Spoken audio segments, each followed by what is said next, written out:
Dragon ತೋರಿಸಿ petrol bunk ದೋಚಿದ ಖದೀಮರು. Mysuru ಹೊರವಲಯದಲ್ಲಿ petrol ಬಂಕ್ನಲ್ಲಾಗಿದೆ ಈ ದರೋಡೆ. ಡ್ರ್ಯಾಗನ್ ತೋರಿಸಿ ಪೆಟ್ರೋಲ್ ಬಂಕ್ ದೋಚಿದ ಖದೀಮರು. ಮೈಸೂರು ಹೊರವಲಯದಲ್ಲಿ ಪೆಟ್ರೋಲ್ ಬಂಕ್ನಲ್ಲಿ ದರೋಡೆಯಾಗಿದೆ. ಕಿರುಮುದ್ದನಹಳ್ಳಿ ಬಳಿ ಇರುವಂತಹ ಪೆಟ್ರೋಲ್ ಬಂಕ್ನಲ್ಲಿ ಘಟನೆಯಾಗಿದೆ. ಮೈಸೂರಿನ ಕಿರುಮುದ್ದನಹಳ್ಳಿ ಬಳಿ ಇರುವಂತಹ ಈ ಪೆಟ್ರೋಲ್ ಬಂಕ್ ನಂಬರ್ ಪ್ಲೇಟ್ ಇಲ್ಲದೆ ಸ್ಕೋಡಾ ಕಾರ್ನಲ್ಲಿ ಬಂದಂತಹ 5 ಚಾಕು ಹಿಡಿದು ಕಚೇರಿಗೆ ನುಗ್ಗಿ ಹಲ್ಲೆ ಮಾಡಿದ್ದಾರೆ ದುಷ್ಕರ್ಮಿಗಳು. 2 ಸಿಬ್ಬಂದಿಯ ಮೇಲೆ ಹಲ್ಲೆ ಮಾಡಿದ್ದಾರೆ ದರೋಡೆಕೋರರು. ದಿನದ ವ್ಯವಹಾರ ನಗದು ದೋಚಿಕೊಂಡು ಕಳ್ಳರು ಪರಾರಿಯಾಗಿದ್ದಾರೆ. ರಾತ್ರಿ ವೇಳೆ ಪೆಟ್ರೋಲ್ ಕೇಳಿಕೊಂಡು ಬಂದು ಈ ಕೃತ್ಯವನ್ನ ಎಸಗಿದ್ದಾರೆ. ಬಂಕ್ ಸಿಬ್ಬಂದಿ ಮೇಲೆ ಹಲ್ಲೆ ನಡೆಸಿರುವಂತದ್ದು ಸಿಸಿಟಿವಿಯಲ್ಲಿ ಸೆರೆಯಾಗಿದೆ. ಮೈಸೂರಿನ ಬಿಳಿಕೆರೆ ಪೊಲೀಸ್ ಠಾಣೆಯಲ್ಲಿ ಎಫ್ಐಆರ್ ದಾಖಲಾಗಿರುವಂತದ್ದು. ಆರೋಪಿಗಳಿಗಾಗಿ ಪೊಲೀಸರಿಂದ ಶೋಧ ಕಾರ್ಯ ಮುಂದುವರೆದಿದೆ.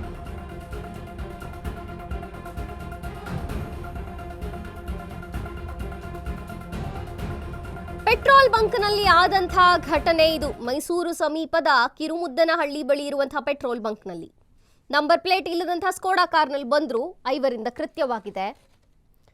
ಚಾಕು ಹಿಡಿದು ಕಚೇರಿಗೆ ನುಗ್ಗಿದ್ದಾರೆ ದುಷ್ಕರ್ಮಿಗಳು. ಪೆಟ್ರೋಲ್ ಬಂಕ್ನಲ್ಲಿದ್ದಂತಹ ಸಿಬ್ಬಂದಿಯ ಮೇಲೆ ಕೂಡ ಹಲ್ಲೆ ಮಾಡಲಾಗಿದೆ. ಸಿಸಿಟಿವಿಯಲ್ಲಿ ನಾವು ನೋಡ್ತಿದ್ದೀವಿ, ಈ ದೃಶ್ಯಗಳನ್ನ ತೋರಿಸ್ತಿದ್ದೀವಿ.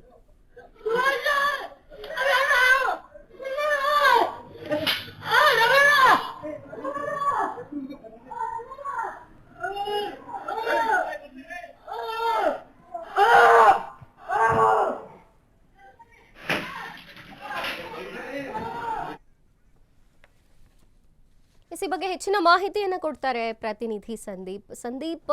ಈಗ ಪೆಟ್ರೋಲ್ ಬಂಕ್ನಲ್ಲಿ ಚಾಕುವನ್ನು ತೋರಿಸಿ ಹಣವನ್ನು ದೋಚಿದಾರಲ್ಲ ಈ ಖದೀಮರು, ಏನಿದೆ ಇದ್ರ ಬಗ್ಗೆ ಹೆಚ್ಚಿನ ಮಾಹಿತಿ? ಜೊತೆಗೆ ಇವರ ಬಗ್ಗೆ ಏನಾದ್ರೂ ಪೊಲೀಸರ ತನಿಖೆ ಆಗ್ತಿದೆಯಾ? ಶೋಧ ಕಾರ್ಯ ನಡೀತಿದೆಯಾ? ಹೇಗೆ ಮಂಜರಿ? ಏನು ಮೈಸೂರಿನ ಹುಣಸೂರಿನಲ್ಲಿ ಕೆಲವು ದಿನಗಳ ಹಿಂದೆ ಅಷ್ಟೇ ಒಂದು ಜ್ಯುವೆಲರಿ ಶಾಪ್ ನ ಒಳಗಡೆ ಸಾಕಷ್ಟು ಏನು ಗನ್ನನ್ನ ತೋರಿಸಿ ದರೋಡೆಯನ್ನ ಮಾಡಿದ್ರು. ಆ ಒಂದು ಘಟನೆ ಮಾತ್ರ ಮುನ್ನ ಮೈಸೂರಿನಲ್ಲಿ ಇನ್ನೊಂದು ದರೋಡೆ ಪ್ರಕರಣ ಬೆಳಕಿಗೆ ಬಂದಿರ್ತಕ್ಕಂಥದ್ದು. ಮೈಸೂರಿನ ಹೊರವಲಯದ ಪೆಟ್ರೋಲ್ ಬಂಕ್ ನಲ್ಲಿ ತಡರಾತ್ರಿ ಏನು ಪೆಟ್ರೋಲ್ ಹಾಕ್ಸುವಂತಹ ನೆಪವನ್ನ ಹೇಳ್ಕೊಂಡು ಬಂದಂತಹ 5ರ ಗುಂಪು ಒಂದು ದರೋಡೆ ಆ ಪೆಟ್ರೋಲ್ ಬಂಕ್ ನಲ್ಲಿ ಇದ್ದಂತಹ ಸಿಬ್ಬಂದಿಗಳಿಗೆ ಡ್ರ್ಯಾಗನ್ ಅನ್ನ ತೋರಿಸಿ ಎದುರಿಸಿ ಅಲ್ಲಿನ ಒಂದು ದಿನದ ಒಂದು ಏನು ಕಲೆಕ್ಷನ್ ಆಗಿತ್ತು ಆ ಒಂದು ಕಲೆಕ್ಷನ್ ಅಮೌಂಟ್ ಅನ್ನ ದರೋಡೆ ಮಾಡ್ಕೊಂಡು ಹೋಗಿರ್ತಕ್ಕಂಥ ಘಟನೆ ಮೈಸೂರಿನ ಹೊರವಲಯದ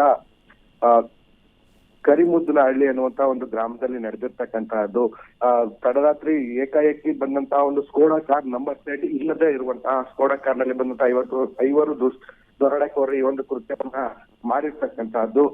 ಈ ಒಂದು ಸಿಬ್ಬಂದಿಗಳ ಏನು ದರೋಡೆ ಸಿಬ್ಬಂದಿಗಳ ಮೇಲೆ ಹಲ್ಲೆಯನ್ನ ಮಾಡಿ ದರೋಡೆ ಮಾಡಿರ್ತಕ್ಕಂಥ ಘಟನೆ ಸಿಸಿಟಿವಿಯನ್ನು ಕೂಡ ರೆಕಾರ್ಡ್ ಆಗಿರ್ತಕ್ಕಂಥದ್ದು. ಬಿಳಿಕೆರೆ ಪೊಲೀಸ್ ಠಾಣೆಯಲ್ಲಿ ಒಂದು ಪ್ರಕರಣ ದಾಖಲಾಗಿದ್ದು ಈಗ ಆ ಸಿಸಿಟಿವಿ ದೃಶ್ಯಾವಳಿಗಳನ್ನ ಆಧರಿಸಿ ಈಗ ಆ ದರೋಡೆಕೋರರ ಬಂಧನಕ್ಕೂ ಕೂಡ ಬಲೆ ಬೀಸುತ್ತಕ್ಕಂಥದ್ದು. ಮಂಜರಿ. ಓಕೆ ಸಂದೀಪ್, ಥ್ಯಾಂಕ್ ಯು ನಿಮ್ಮೆಲ್ಲ ಮಾಹಿತಿಗಾಗಿ.